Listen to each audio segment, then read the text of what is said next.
शलोम सेशा में आप सबों की सलामती हो। आप मसीह यशवा का कलाम सुन रहे हैं। ये शारी मेल Hindi Urdu Bible podcast YouTube channel पर, और मैं हूँ ये शारी मेल। सबसे पहले सवाल, अगर आप इस चैनल पर न्यू हैं तो चैनल को ज़रूर सब्सक्राइब कीजिए, और दूसरा, अगर आप पहले से जुड़े हैं तो सबसे पहली बात ये है कि खुदा की मर्ज़ी है जो हमारी ज़िंदगी में पूरी हुई। दूसरी बात, इस चैनल पर हम बाइबल के किसी भी विषय पर बात कर रहे हैं और आप सुन रहे हैं कि आप पर फजल और सच्चाई और ईमान का भेद है। वो सच्चाई जो मसीह यीशु की मार्फत पहुंची आप पर, वो जाहिर हो जाए, ताकि दुनिया में आप जिंदा मसीह यीशु के सच्चे गवाह ठहरें। और रूहुल कुद्स की हदायत और मुकाशफा की रूह की मदद से हमारी शिरकत यानी संगति है बाप और बेटे के कलाम के साथ है। असल बात यह है कि सच्चाई बर्दाश्त से बाहर होती है। हम अक्सर अपनी जुबानी बोलते हैं कि हमें झूठ सुनना पसंद नहीं है, या झूठ हमसे बर्दाश्त नहीं होता। ताज्जुब की बात यह है कि जो आप सुन सकते हो उसी को सच मानते हो। आप कलाम सुनते हो, खैर अच्छा करते हो, मगर किस तरह, किस नीयत, किस इरादे से सुनते, समझते और ईमान लाते। जिस्मानी तौर पर, जिस्मानी अकल, नीयत, इरादे और इंसानी या इंसानी रूह से। नए अहद के अधीन, जो फजल और सच्चाई के अधीन है, जो मसीह यीशु के खून में नया अहद। यीशु मसीह ने कहा, यह प्याला मेरे खून में नया अहद है। फजल और सच्चाई के अधीन को, कलाम को सुनते, समझते और ईमान लाते हो, या पुराने अहद नामे के मुताबिक जो शरीयत के अधीन है, क्योंकि जो शरीयत है वो मूसा की मार्फत दी गई, यानी 10 हुक्मों की धार्मिकता। क्योंकि पुराना अहदनामा जो है वो 10 हुक्मों की धार्मिकता के अधीन है, नया अहदनामा जो है वो फजल और सच्चाई के अधीन। मगर फजल और सच्चाई मसीह यीशु की मार्फत पहुंची, या यहूदी अकल के मुताबिक कलाम को सुनते समझते हो, या यूनानी अकल के मुताबिक, या खुदा की रूह से जिसका वादा मसीह यीशु के नाम पर ईमान लाने पर मुकर्रर है। लेकिन मददगार यानी रूहुल कुद्स, जिसे बाप मेरे नाम से भेजेगा, यानी यीशु मसीह के नाम से भेजेगा, वो ही तुम्हें सब बातें सिखाएगा और जो कुछ मैंने तुमसे कहा है वो सब तुम्हें याद दिलाएगा। यानी कलाम को रूहुल कुद्स की हदायत से सीखना, समझना। यहूदी अकल से कलाम को सुनना, समझना ये अलग बात है, यूनानी अकल से अलग बात है, क्योंकि यहूदी निशान चाहते हैं और यूनानी हिकमत। और अपनी जो दुनियावी संसारिक इंसानी अकल है, जिस्मानी नीयत है, उससे कलाम को सुनना, समझना और अपने ईमान में उस कलाम पर ईमान लाना, अपने ईमान में उसको ऐड करना, ये अलग है बात। जो कलाम है आपकी ज़िंदगी में, वो किस तरह से आपने सुना और उसको समझा और ईमान में लाए, उस पर डिपेंड करता है उसका काम करना। आप रूहानी जिस्मानी नीयत से उसको सुन रहे हैं, यहूदी अकल के मुताबिक सुन रहे हैं, यूनानी अकल के मुताबिक सुन रहे हैं, या खुदा की रूह की हदायत से, यानी रूहुल कुद्स की मदद से। विषय है आज का वो है सच्चे गवाह, कि दुनिया में जिसे खुदा चाहता है उसे चुनता है, जिस पर उसकी मर्जी होती है, जिस पर उसका फजल होता है। और फजल जो है वो मुफ्त है, ये किसी की अच्छाई पर नहीं है या कोई बहुत बुरा है कि उस पर होगा ही नहीं। ये खुदा के इरादे पर डिपेंड है, इरादे पर, ना अच्छाई पर ना बुराई पर। ये नहीं कि बहुत अच्छा है उस पर होगा, ये नहीं बहुत बुरा है उस पर होगा नहीं। ये जो फजल है खुदा के इरादे पर डिपेंड है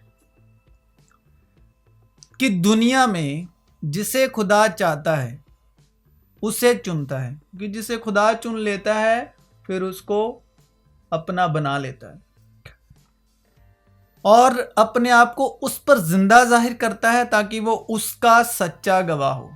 जिस तरह दुनिया में से चुनकर मसीह यीशु ने चुने हुए शख्स पर खुद को जिंदा जाहिर किया, उसी तरह उसका काम है जो वो सच्चा गवाह ठहरा और उसको दुनिया में जिंदा जाहिर करे, यानी यीशु मसीह को सच्चे गवाह के तौर पर।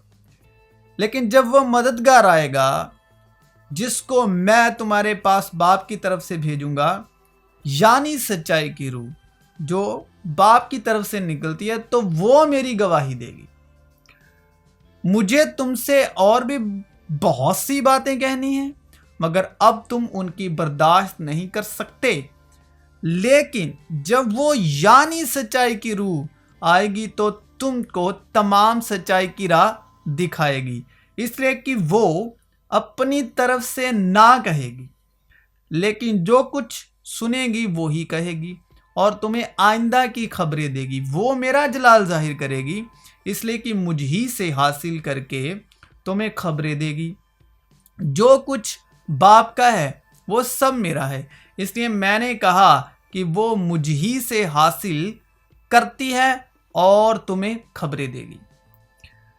फिर वो पहाड़ पर चढ़ गया और जिनको वो आप चाहता था, जो मेन बात है, वो नहीं जिनको खुदा ने चाहा, वो जिनको खुदा चाहता। फिर वो पहाड़ पर चढ़ गया और जिनको वो आप चाहता था, यानी यीशु मसीह जिनको चाहता था, ना कि वो लोग जो यीशु को चाहते थे। जिसको वो आप चाहता था उन्हें पास बुलाया। जिसको वो चाहता है उसको पास बुलाता है, जिसको वो चाहता है उसको अपनी तरफ खींचता है। और ये अच्छाई और बुराई पर डिपेंड नहीं है, ये उसके इरादे पर है। और उसने 12 को मुकर्रर किया ताकि उसके साथ रहें और वो उन्हें भेजे की मनादी करे। तुमने मुझे नहीं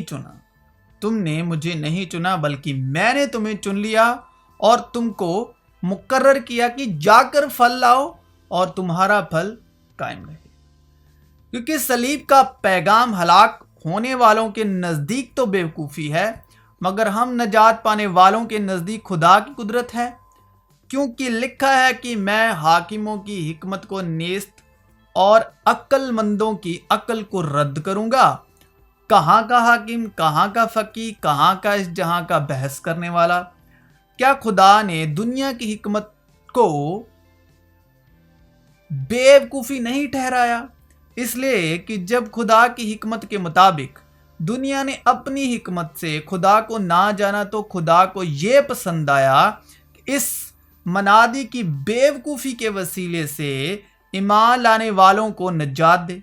चुनांचे यहूदी निशान चाहते हैं और यूनानी हिकमत तलाश करते हैं, मगर हम उस मसीह मसलूब की मनादी करते हैं जो यहूदियों के नज़दीक ठोकर और गैर कौमों के नज़दीक बेवकूफ़ी है। लेकिन जो बुलाए हुए हैं यहूदी हों या यूनानी, उनके नज़दीक मसीह खुदा की कुदरत और खुदा की हिकमत है। क्योंकि खुदा की बेवकूफ़ी आदमियों की हिकमत से ज़्यादा हिकमत वाली है और खुदा की कमज़ोरी आदमियों के ज़ोर से ज़्यादा ज़ोरावर है।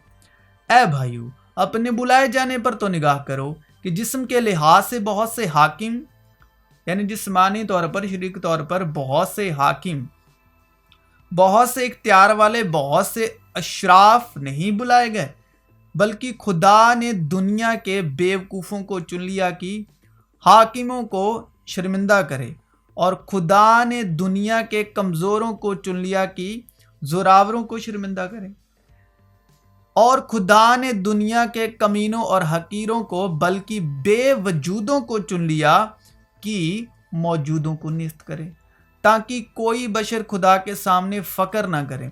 लेकिन तुम उसकी तरफ से मसीह यस्सु में हो, जो हमारे लिए खुदा की तरफ से हिकमत ठहरा, यानी रास्तबाजी और पाकीज़गी और मखलसी, ताकि जैसा लिखा है वैसा ही हो कि जो फ़क्र करे वो खुदावन पर फ़क्र करे।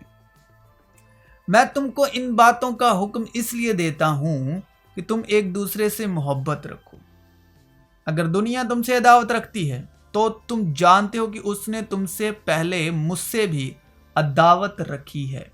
अगर तुम दुनिया के होते तो दुनिया अपनों को अजीज रखती, लेकिन क्योंकि तुम दुनिया के नहीं बल्कि मैंने तुमको दुनिया में से चुन लिया, इस वास्ते दुनिया तुमसे अदावत रखती है।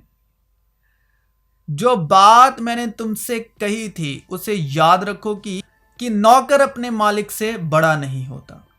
कहने का मतलब यह है कि खुदावंद ने कहा कि अगर उन्होंने मुझे सताया, मुझसे अदावत नफरत की, तो तुम मुझसे बड़े नहीं हो, तुमसे भी अदावत रखी जाएगी।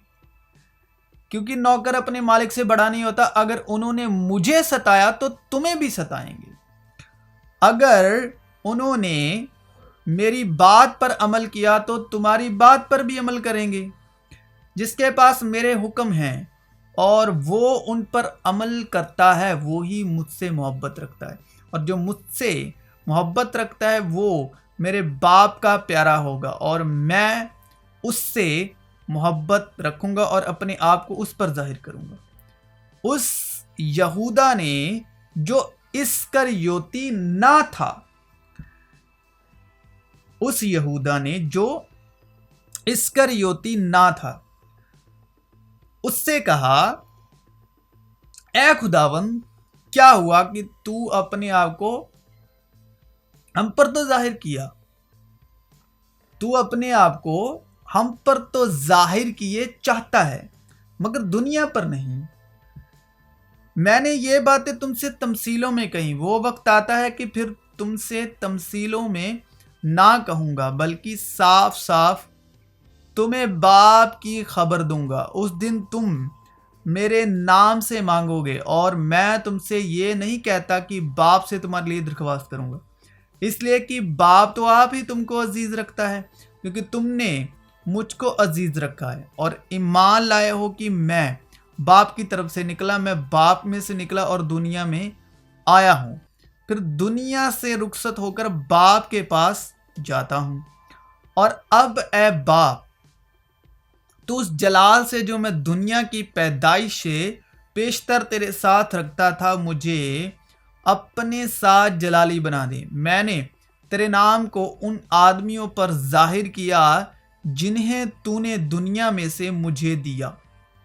वो तेरे थे और तूने उन्हें मुझे दिया, और उन्होंने तेरे कलाम पर अमल किया है। अब वो जान गए कि जो कुछ तूने मुझे दिया है वो सब तेरी ही तरफ से है, क्योंकि जो कलाम तूने मुझे पहुंचाया वो मैंने उनको पहुंचा दिया, और उन्होंने उसको कबूल किया और सच सच जान लिया कि मैं तेरी तरफ से निकला हूं, और वो ईमान लाए कि तू ही ने मुझे भेजा।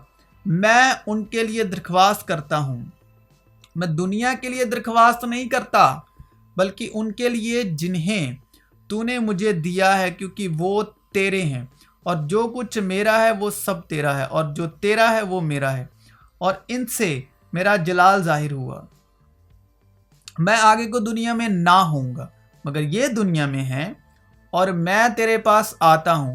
ए कद्दूस यानी पवित्र बाप, अपने उस नाम के वसीले से जो तूने मुझे बख्शा है उनकी हिफाजत कर, ताकि वो हमारी तरह एक हों। जब तक उनके साथ रहा, मैंने तेरे उस नाम के वसीले से जो तूने मुझे बख्शा है उनकी हिफाजत की। मैंने उनकी निगाहबानी की और हलाकत के फर्जंद के सिवा उनमें से कोई हलाक ना हुआ, ताकि किताब मुकद्दस का लिखा पूरा हो। लेकिन अब मैं तेरे पास आता हूं और ये बातें दुनिया में कहता हूं, ताकि मेरी खुशी उन्हें पूरी पूरी हासिल हो। मैंने तेरा कलाम उन्हें पहुंचा दिया और दुनिया ने उनसे अदावत रखी, इसलिए कि जिस तरह मैं दुनिया का नहीं वो भी दुनिया के नहीं। मैं ये दरख्वास्त नहीं करता कि तू उन्हें दुनिया से उठा ले, बल्कि यह कि उस शरीर से उनकी हिफाजत कर। जिस तरह मैं दुनिया का नहीं वो भी दुनिया के नहीं, उन्हें सच्चाई के वसीले से मुकद्दस कर, यानी पाक कर। तेरा कलाम सच्चाई है। जिस तरह तूने मुझे दुनिया में भेजा, उसी तरह मैंने भी उन्हें दुनिया में भेजा, और उनकी खातिर मैं अपने आप को मुकद्दस करता हूं, ताकि वो भी सच्चाई के वसीले से मुकद्दस किए जाएं। मैं सिर्फ इन्हीं के लिए दरख्वास्त नहीं करता, बल्कि उनके लिए भी जो इनके कलाम के वसीले से मुझ पर ईमान लाएंगे, ताकि वो सब एक हों। यानी जिस तरह ए बाप तू मुझ में है और मैं तुझ में हूँ, वो भी हम में हूँ, और दुनिया ईमान लाए कि तू ही ने मुझे भेजा। और वो जलाल जो तूने मुझे दिया है मैंने उन्हें दिया है, ताकि वो एक हों जैसे हम एक हैं। मैं उनमें और तू मुझ में, ताकि वो कामिल होकर एक हो जाएं, और दुनिया जाने कि तू ही ने मुझे भेजा। और जिस तरह की तूने मुझसे मोहब्बत रखी, उनसे भी मोहब्बत रखी। ऐ बाप, मैं चाहता हूँ कि जिन्हें तूने मुझे दिया है, जहाँ मैं हूँ वो भी मेरे साथ हूँ, ताकि मेरे उस जलाल को देखें जो तूने मुझे दिया है, क्योंकि तूने बिनाए आलम के पेशतर मुझसे मोहब्बत रखी। ऐ आदिल बाप, दुनिया ने तो तुझे नहीं जाना, मगर मैंने तुझे जाना, और इन्होंने भी जाना कि तूने मुझे भेजा, और मैंने उन्हें तेरे नाम से वाकिफ किया और करता रहूँगा, ताकि जो मोहब्बत तुझको मुझसे थी वो उनमें हो और मैं उनमें हूँ। यानी सच्चाई की रूह जिसे दुनिया हासिल नहीं कर सकती, क्योंकि ना उसे देखती और ना जानती है। तुम उसे जानते हो, क्योंकि वो तुम्हारे साथ रहती है और तुम्हारे अंदर होगी। वो दुनिया से हैं, इस वास्ते दुनिया की सी कहते हैं, और दुनिया उनकी सुनती है। जो लोग दुनिया से हैं वो दुनिया की कहते हैं, इस वास्ते दुनिया उनकी सुनती है। हम खुदा से हैं, जो खुदा को जानता है वो हमारी सुनता है, जो खुदा से नहीं वो हमारी नहीं सुनता। इससे हम हक यानी सच्चाई की रूह और गुमराही की रूह को पहचान लेते हैं। जो कोई इकरार करता है कि यीशु खुदा का बेटा है, खुदा उसमें रहता है और वो खुदा में। जो मोहब्बत खुदा को हमसे है उसको हम जान गए और हमें उसका यकीन है। खुदा मोहब्बत है, और जो मोहब्बत में कायम रहता है वो खुदा में कायम रहता है और खुदा उसमें कायम रहता है। इसी सबब से मोहब्बत हमें कामिल हो गई है, ताकि हमें अदालत के दिन दिलेरी हो, क्योंकि जैसा वो है वैसे ही दुनिया में हम भी हैं। जैसा यीशु है वैसे ही दुनिया में हम भी हैं। वो दुनिया में था और दुनिया उसके वसीले से पैदा हुई, और दुनिया ने उसे ना पहचाना, क्योंकि खुदा ने बेटे को दुनिया में इसलिए नहीं भेजा कि दुनिया पर सज़ा का हुक्म करे, बल्कि इसलिए कि दुनिया उसके वसीले से नजात पाए। इस जहां के नेस्त होने वाले सरदारों की हिकमत नहीं, बल्कि हम खुदा की वो पुशीदा हिकमत भेद के तौर पर बयान करते हैं, जो खुदा ने जहान के शुरू से पेशतर हमारे जलाल के वास्ते मुकर्रर की थी, जिसे इस जहां के सरदारों में से किसी ने ना समझा। क्योंकि अगर समझते तो जलाल के खुदावंद को सलीब ना देते, बल्कि जैसा लिखा है वैसा ही हुआ कि जो चीज़ें ना आंखों ने देखी, ना कानों ने सुनी, ना आदमी के दिल में आई, वो सब खुदा ने अपने मोहब्बत रखने वालों के लिए तैयार कर दी।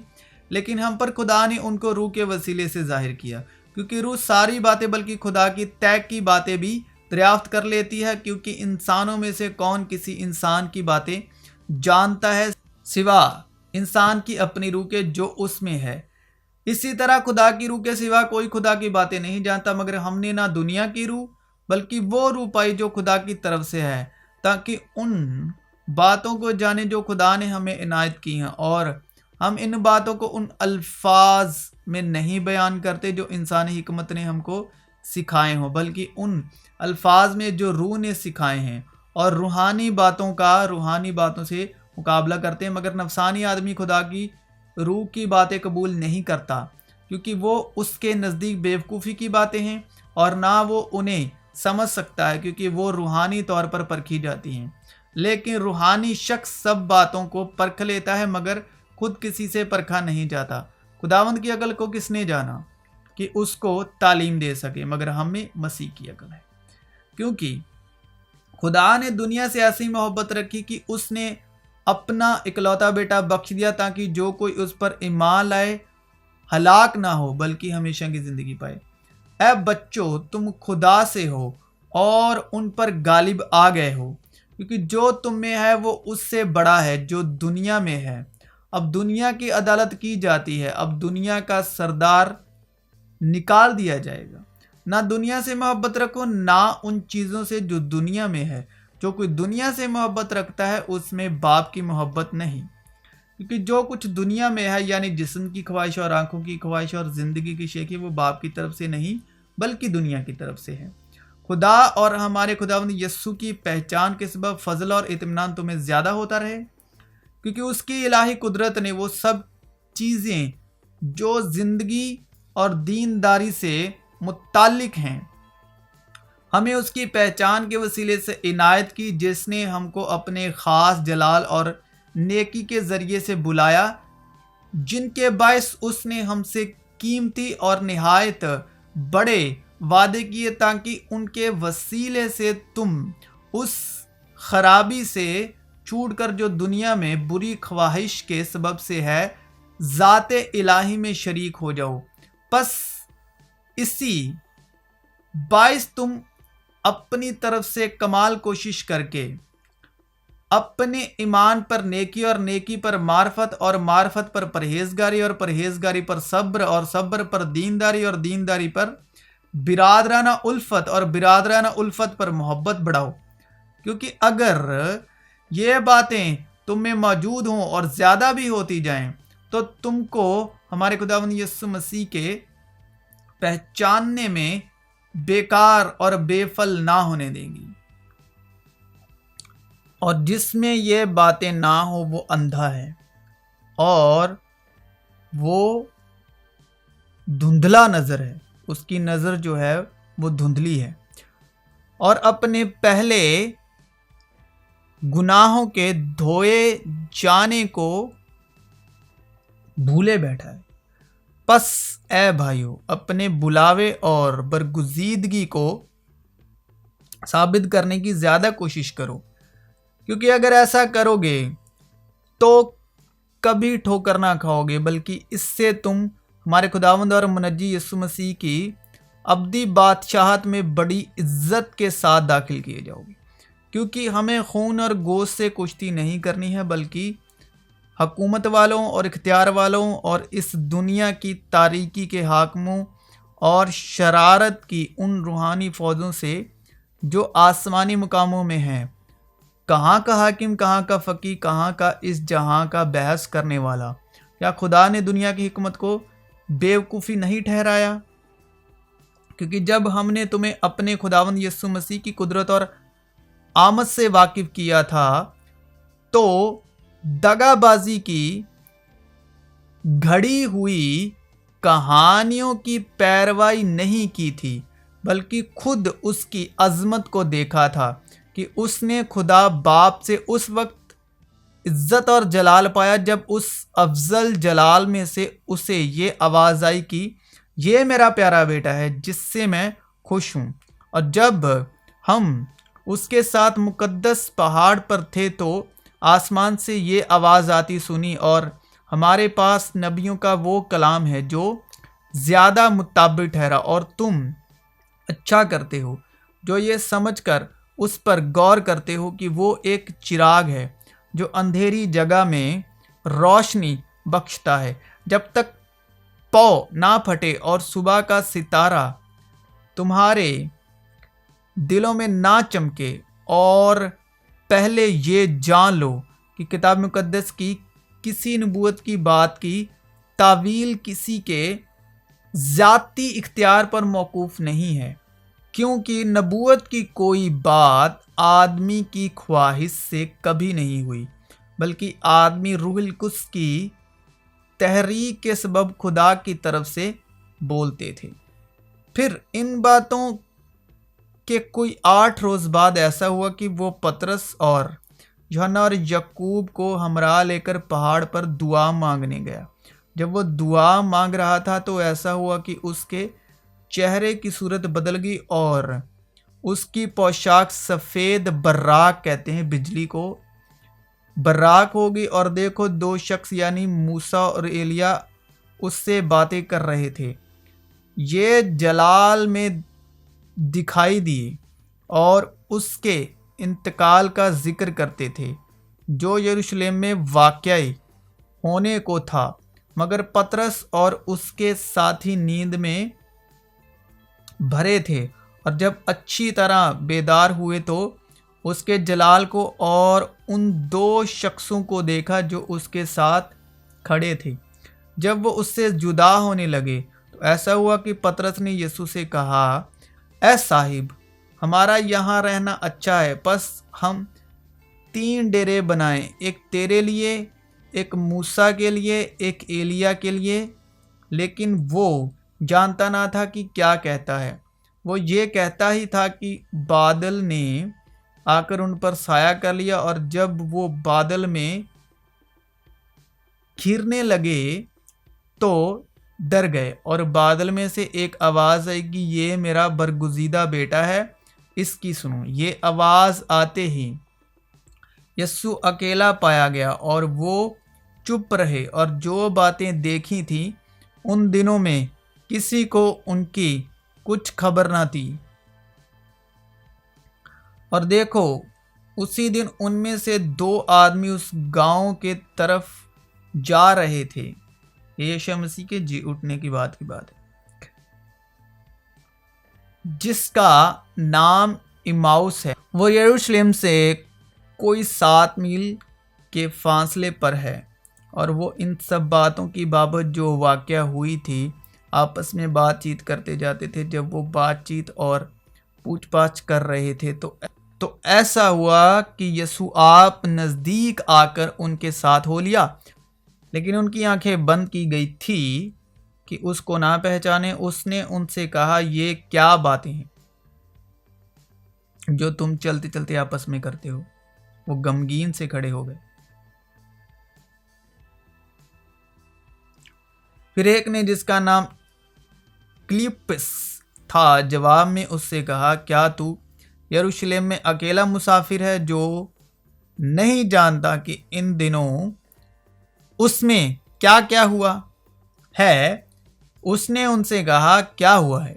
उन्होंने उससे कहा, यीशु नासरी का मजारा, जो खुदा और सारी उम्मत के नज़दीक काम और कलाम में कुदरत वाला नबी था, और सरदार काहिनों और हमारे हाकिमों ने उसको पकड़वा दिया ताकि उस पर कत्ल का हुक्म दिया जाए और उसे सलीब दिलाई। लेकिन हमको उम्मीद थी कि इज़राइल को मखलसी यहीं देगा। और अलावा इन सब बातों के इस मजारे को आज 3रा दिन हो गया, और हम में से चंद औरतों ने भी हमको हैरान कर दिया है, जो सवेरे ही कब्र पर गई थी, और जब उसकी लाश ना पाई तो ये कहती हुई आई कि हमने रोया में फरिश्तों को भी देखा। उन्होंने कहा कि वो जिंदा है। और बाज हमारे साथियों में से कब्र पर गए, और जैसा औरतों ने कहा था वैसा ही पाया, मगर उसको ना देखा। उसने उनसे कहा कि ए नादानों और नबियों की सारी बातों के मानने में सुस्त इत्तेकादो, क्या मसीह को ये दुख उठाकर अपने जलाल में दाखिल होना ज़रूर ना था? फिर मूसा से और सब नबियों से शुरू करके सारे नविश्तों में जितनी बातें उसके हक में लिखी हुई हैं वो उनको समझा दी। इतने में वो उस गांव के नज़दीक पहुंच गए जहां जाते थे, और उसके ढंग से ऐसा मालूम हुआ कि वो आगे बढ़ना चाहता है। उन्होंने उसे यह कहकर मजबूर किया कि हमारे साथ रहे, क्योंकि शाम हुआ चाहती है और दिन अब बहुत ढल गया। बस वो अंदर गया ताकि उनके साथ रहे। जब वो उनके साथ खाना खाने बैठा तो ऐसा हुआ कि उसने रोटी लेकर बरकचाई और तोड़कर उनको देने लगा। इस पर उनकी आंखें खुल गईं और उन्होंने उसको पहचान लिया और वो उनकी नज़र से गायब हो गया।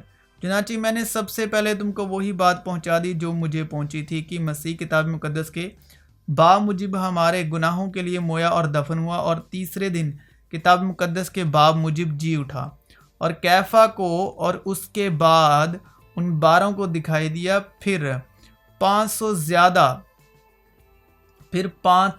से ज़्यादा भाइयों के एक साथ दिखाई दिया, जिनमें से अक्सर अब तक मौजूद हैं और बाद सो गए। फिर याकूब को दिखाई दिया, फिर सारे रसूलों को, और सबसे पीछे मुझको, जो गोया अधूरे दिनों की पैदाइश हूँ, दिखाई दिया।